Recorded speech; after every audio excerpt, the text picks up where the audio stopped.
Sup? Though, hopefully you got your snacks and or cuddle buddy. It's always a good day when Mr. Nightmare uploads.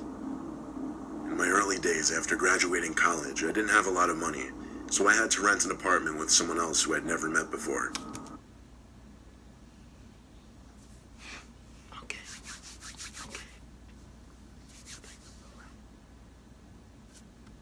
19 seconds into this video and you already clucking up.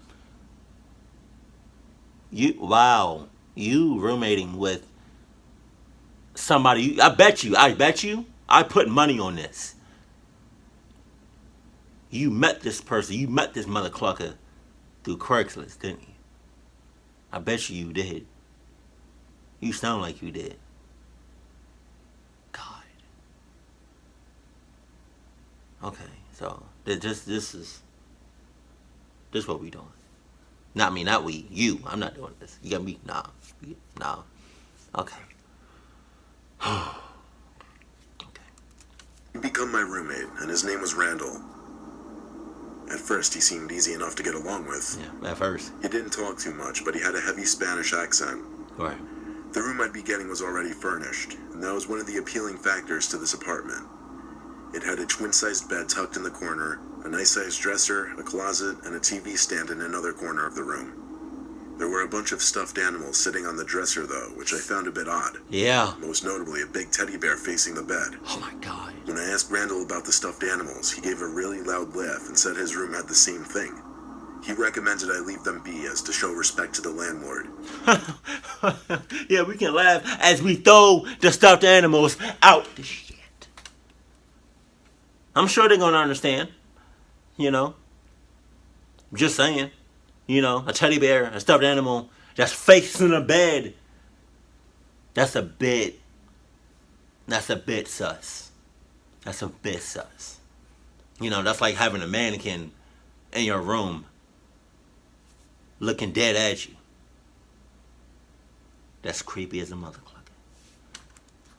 I didn't really talk to Randall much that first day other than that. I spent most of my time unpacking my clothes and supplies and setting up my TV. When I was laying in the bed watching TV that night, I thought I heard something. It was a very brief noise, but it was definitely audible, and it sounded like some kind of small electronic component. Right. I chalked it up to being a house noise and continued my show. Don't shrug it off. Don't shrug The next day, Randall wasn't home all day. I didn't know if or where he worked, but I just assumed he was at work. That night, when I was in my room watching TV, I heard the front door open, and Randall walked through the hall to his room before shutting the door. A little later, I was getting changed into my pajamas when I heard the same sound from the night before. This time without the TV noise in the background, so I heard it much clearer. It was definitely some kind of electronic device, but I didn't know what or where.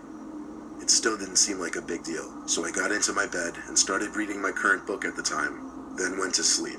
Oh, sleep my ass. You better haul ass. The next day, I saw Randall when I came home after work, and he asked me what book I was reading.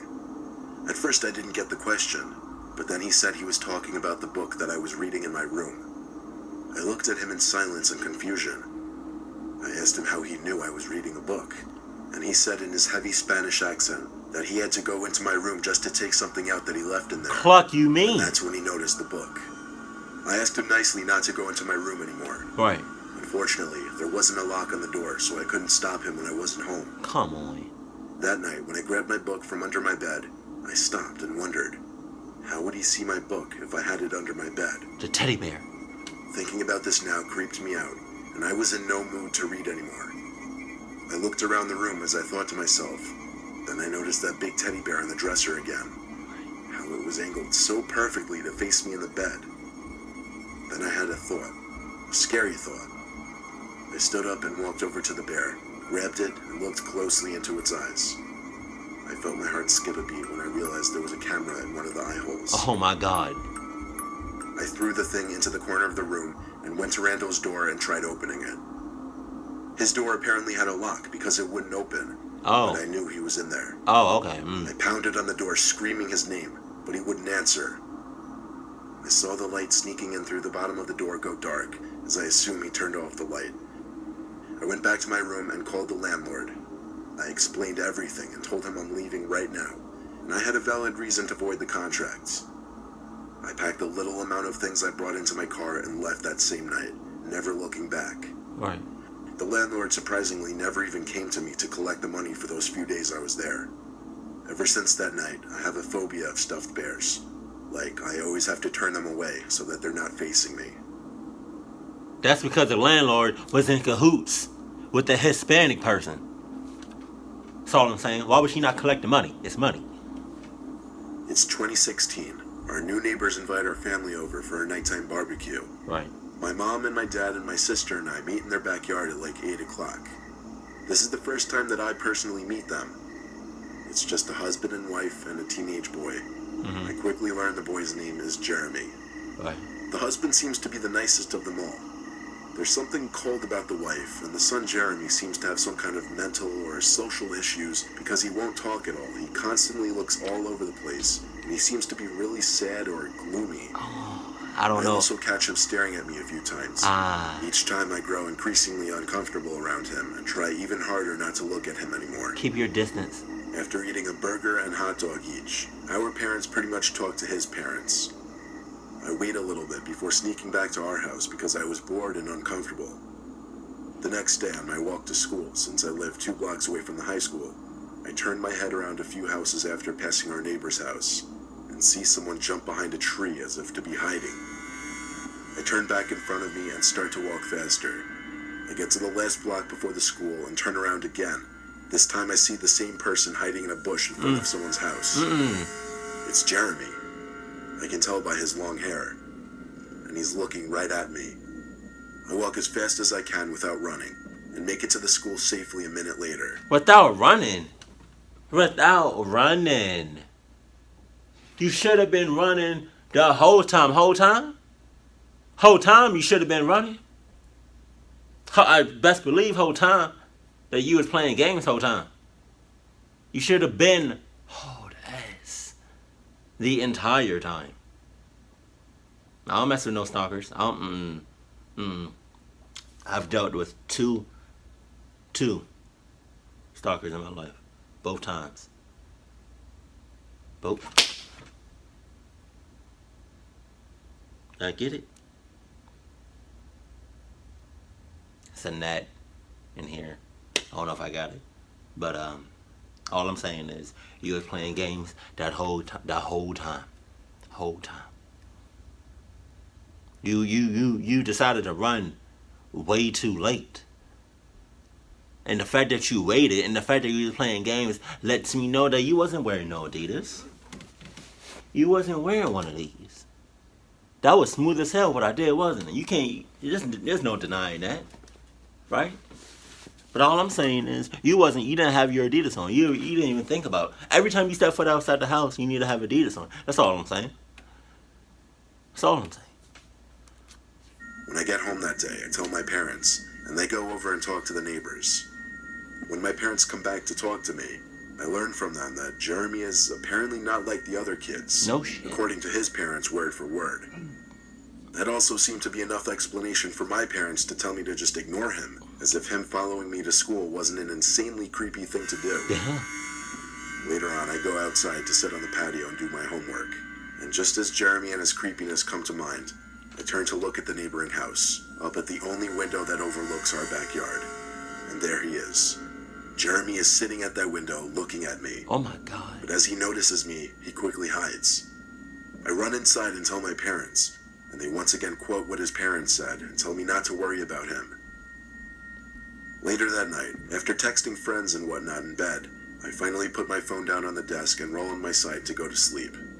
A certain amount of time that I can't remember passes before I hear a click at my window, and then suddenly my window slides open.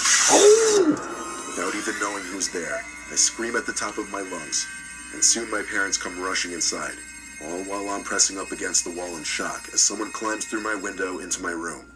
My parents turn on the lights, revealing Jeremy holding a large kitchen knife. Again, wow. It is something seriously wrong with Jeremy. But again, you playing games.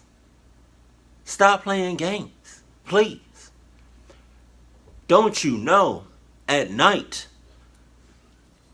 your door, all doors, windows, and vents should be locked at all hours of the night. So, I mean, you keep playing and eventually you're going to get clocked up by not my man's Jeremy.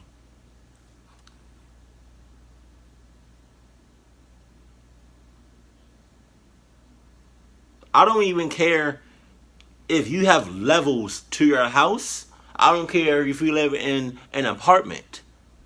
I don't care if you live in a loft. I don't care if you live somewhere and you on the 45th floor, bitch. Yo, all your windows, doors, and vents should be locked. God.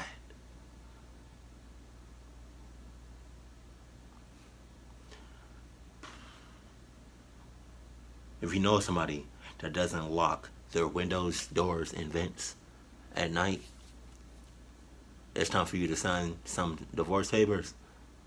And yeah, make that happen. Cause you need to end a relationship with them, whether they're a family member, a friend, an associate, classmate. You need to stop that immediately before they get you clucked up. That's all I'm saying. Everyone screams, including my father, as he comes and grabs me to pull me out of the room. The four of us all rush to the neighbor's house to tell them. The man next door leads us into our own house and grabs his son when he finds him in the living room. He snatches the knife from his hands and tugs him out of the house. My dad sends all of us inside as he stays outside screaming at the man next door. Moments later, he comes back inside and calls the police to get a restraining order. My dad promised those neighbors a living hell if they were not moved out by the next week. Or the next day. The police come and take Jeremy away, probably to some kind of place for people with mental disabilities, not a regular jail. Moving along to a week later, Jeremy didn't stay in that house anymore. We don't know where he stays now, but we've never seen him since. Well, I have a feeling that because you keep playing, you're going to see him again real soon. Unless you wear some Adidas. That's all I'm saying. This story was by far the scariest thing to ever happen in my life. Damn. I went to a bar with my friends on a Saturday night, and as we usually did, we all got decently intoxicated. Right. The night became a complete blur about an hour after showing up to the bar. Right. I vaguely remember talking to a few guys that came up to me. Didn't remember anything out of the ordinary, though. I lived walking distance to the bar we were at that night, so I guess when I got tired or bored, I left. And I do remember walking to my house that night. Walking? Nah. I think it was when I was starting to sober up a little bit. We always used to leave a key under a flower pot in our stoop. And I always used that key on nights like this so that I wouldn't have to walk around with my keys on me while I'm drunk. I got home, locked the door behind me, and went straight to my room to fall into my bed. I skipped the changing into pajamas and brushing my teeth and whatnot.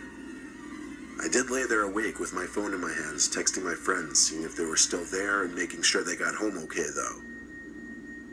Suddenly, I heard the front door open downstairs. The only thing I was thinking was that it could be my little brother getting home, since he usually got home really late. My best friend texted back, asking how I got away from the guy. Oh. I replied back, "What guy?" Oh my God. She said the creep that wouldn't stop talking to me at the bar. The bar was such a blur that I didn't remember which specific guy she could be talking about. I heard some noises downstairs. I assumed my brother was making a late-night snack in the kitchen. Stop assuming. Stop assuming.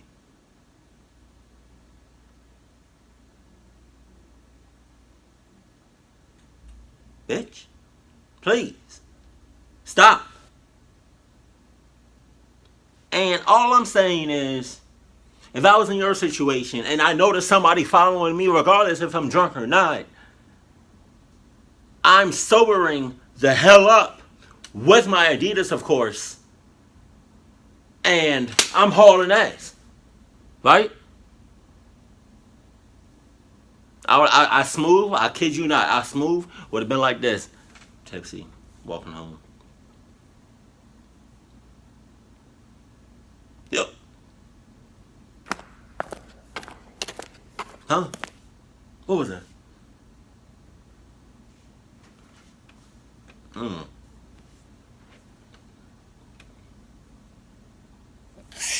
Woo!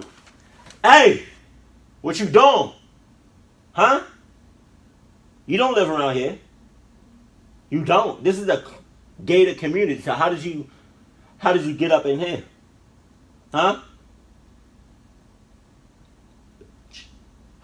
Hey, don't make me do it. Okay? How did you get up in what the hell are you doing? You looking real sus right now. What you doing?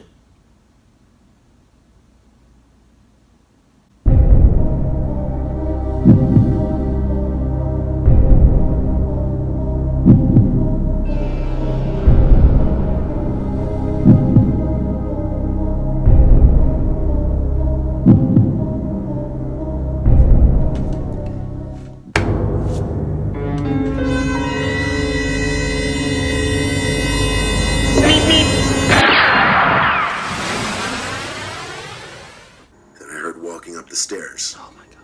My best friend texted me again saying she saw him leave the bar right after me. Now I was still decently drunk, but still, I was starting to become suspicious. Alright. Steps came up the stairs outside, then stopped outside my door. Then the door quietly opened. Oh my god. It was dark outside of the room too, so I couldn't see who was standing at my door. I said my brother's name, and then the door shut. But I didn't hear whoever it was walk away. Get your strap. I was led to believe they were standing outside my door.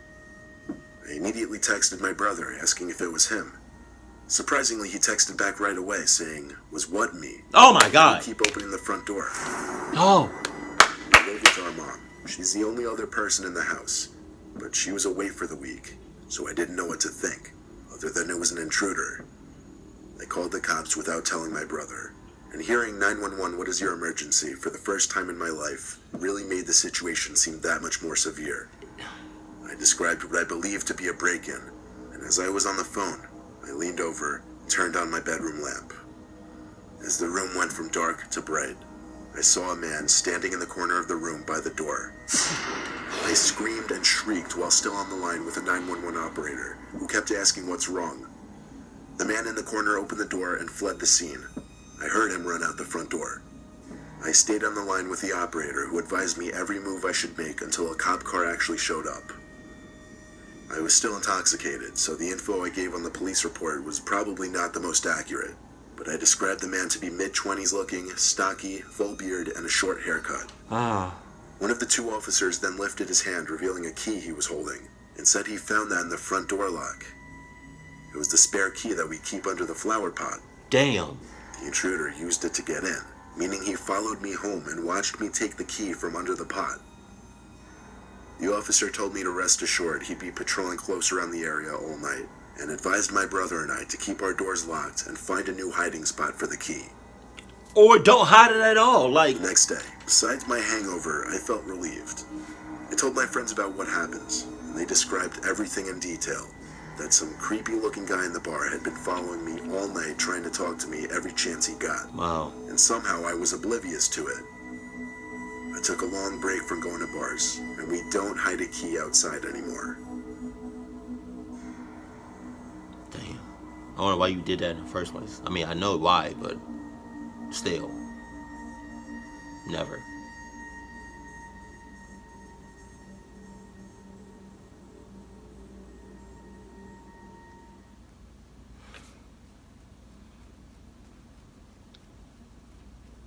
Like I said, I've encountered 2 stalkers in my life. Not to the extent that they would follow me, you know. But like, it's always bad, no matter how you look at it.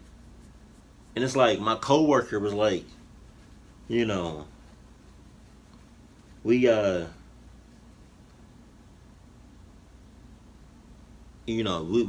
call like, you know, bad junks like suies. you know, just to be more like, I guess, secretive. So we call a bad Joan Suey, right? So my coworker was like, you know, basically, would you feel some type of way, like any different, if, if so and so, right, the stalker, excuse me, was a bad Joan, because she's not bad at all. Like she's not a Suey. She's not bad. She's not hot. She's not anything. Right? She's not. She's like, she's a stick. I'm sorry. I don't mean to be disrespectful, but she doesn't really have nothing going on with her, right? But like my coworker was like, what if the stalker was a Suey? What if she was a bad jump? What if she had an ass? And I'm like, no, that doesn't change anything. Like, you're a stalker, you're creepy, you're weird as hell. You do a lot of sus shit, and that overpowers any beauty, any that overlooks any ass that you got, any boobs that you got. Like, you can be a gorgeous, a very, very gorgeous girl, right, woman. You can be fine as hell. You can have top, right? You can have top, or you can have bottom, right? Or you can have both, the best of both worlds. But if you're a stalker, if you're creepy, if you're weird, if you do a lot of such shit that makes me back away and be like, oh my god, you're creepy, then your body, I look past that. Like, you can be at the top of the list. You can be fine as hell, gorgeous as hell. But once I realize and experience and witness you doing some creepy, weird shit, even though you're right here, that weird shit that you be doing on a consistent basis is right here. So you're right here, but that weird shit is right here. So I look at that. I don't look at your body.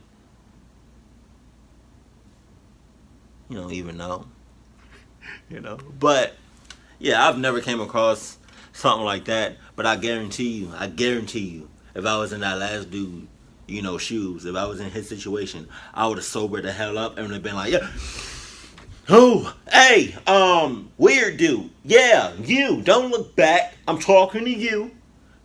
What you doing? Okay? I'm gonna need you to know what you doing right now, because you doing a lot of sus shit right now. Every time I stop, you stop. Every time I speed up, you speed up. Every time I shimmy to the left, shimmy to the right.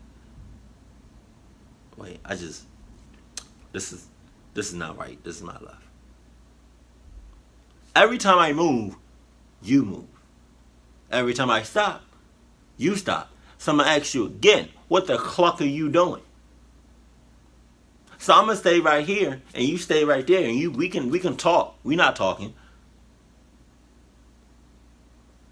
Cause whole time you talking to me, you already talking to my after image. Cause I'm already in my house. Doors locked, windows locked, vents locked. That's all I'm saying. I have never once put a key to my house, to my home,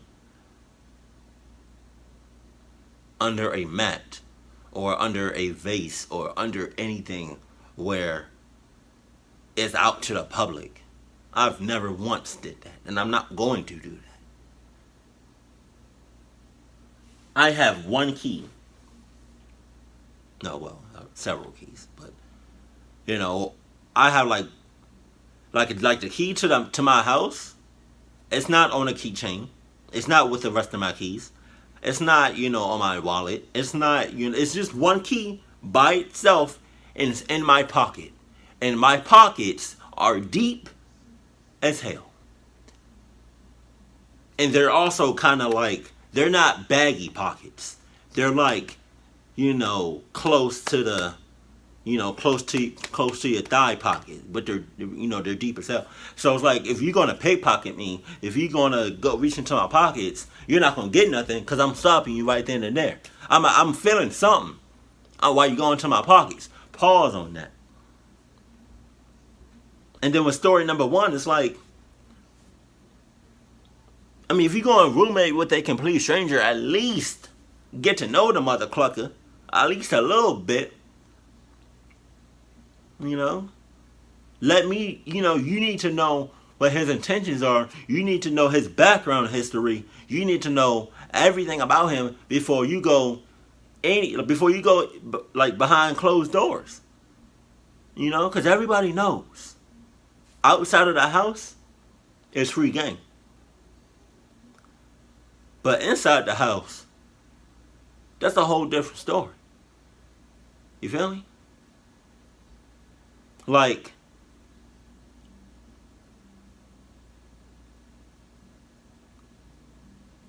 there can be a couple right now that when they leave their house, they seem to be happy. They seem to be great all the time. They seem to, be good all the time, happy, friendly people. Not a care in the world. But once you go back into the house, once you close that door to the house, and it's only y'all two in that house, you don't know what goes on in that house. That's all I'm saying.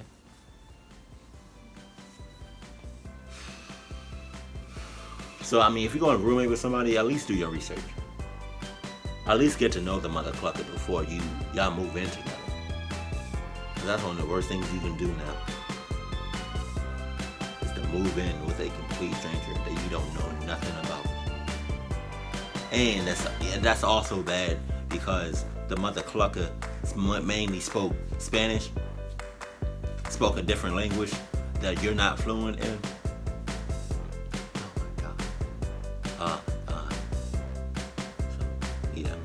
Y'all to keep your guard up 24/7. If y'all can do that, then we good.